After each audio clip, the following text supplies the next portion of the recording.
Airline Manager 4, aircraft tips. Okay, so these are tips specifically about aircraft. Number one, buy planes that have a good passenger to fuel ratio.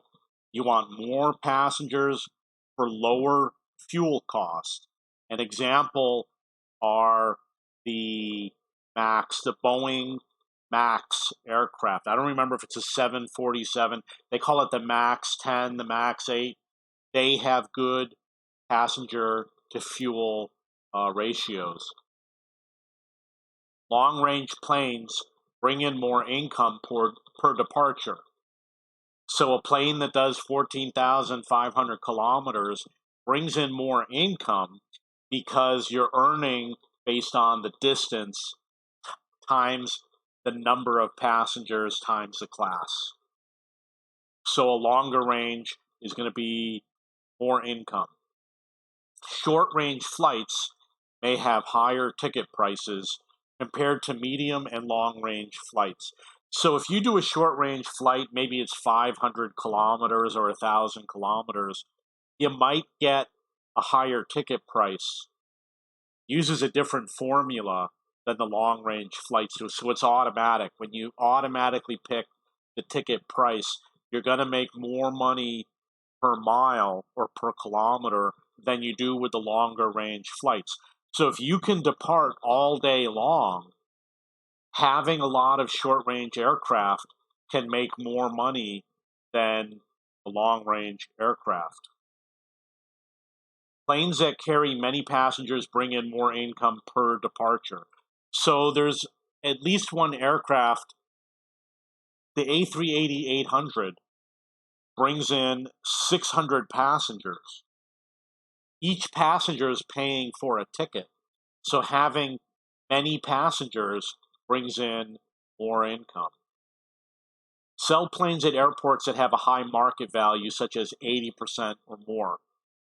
A high market value, the highest value is 90%. What that basically means, they're talking about the resale value.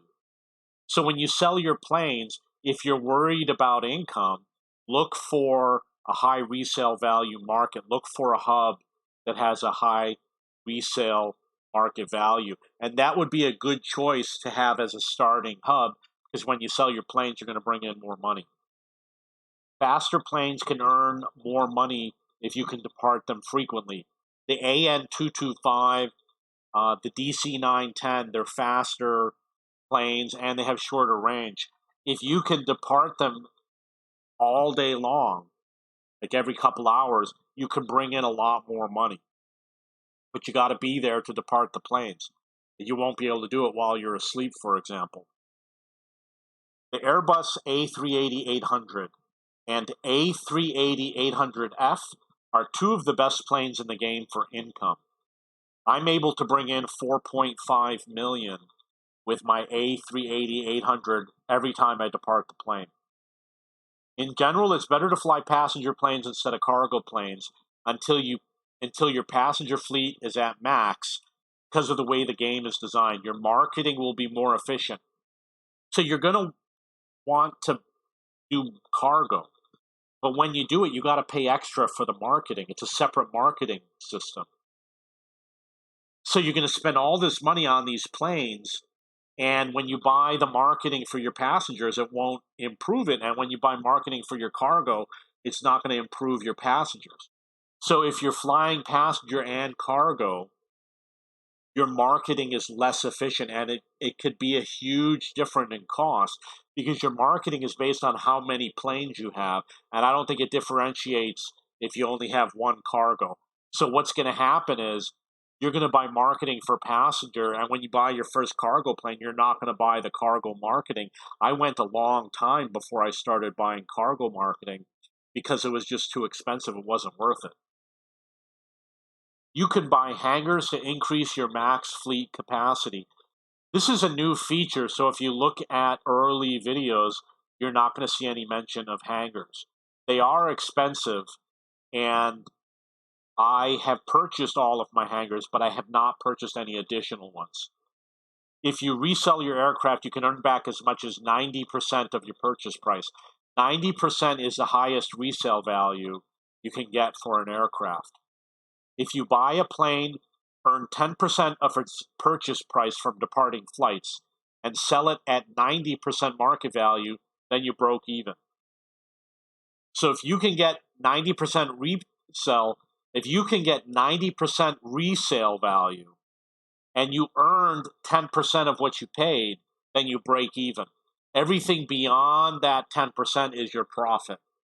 So you want to earn more than 10%. That's if you're going for the 90% resale value. It is more profitable to depart aircraft than to try and earn money in the stock market. Departing one large aircraft can earn up to $4.5 million, which takes months. It is more profitable to depart aircraft than to try and earn money in the stock market. Departing one large aircraft can earn up to $4.5 million, which takes months to earn in the stock market. So I earned $3.5 million in the stock market. It took many months to get that money. All you got to do is depart one plane and you make the same amount of money. So the stock market, in the way it's currently done, is not worth it because you're not able to buy a lot of stocks. People say lounges do not impact demand or income. I haven't tested it yet, but I'm going to test it. I've got like 20 hubs. I've got a ton of cash. I'm going to go and buy the best lounges in every single hub, and we're going to see if it has any impact on demand or income. You can increase profits by setting cost index to zero, by buying fuel at a lower price, such as $300, flying F-class passengers, and by lowering the ticket price by $1 or $2 to improve income. Okay, so these are my aircraft tips. You can go to my forum at cheapbooks.cc, go to Airline Manager 4, and go to aircraft, and look for aircraft tips. And you can see any new tips that I posted, or you can post your own. And plus, you can look at various aircraft to see how much money I was making. For example, this one I was making $3.2 million, the IL96-400. I am the owner of cheapbooks.com, which is a website for searching for books and textbooks. If you have any questions or comments, please post below.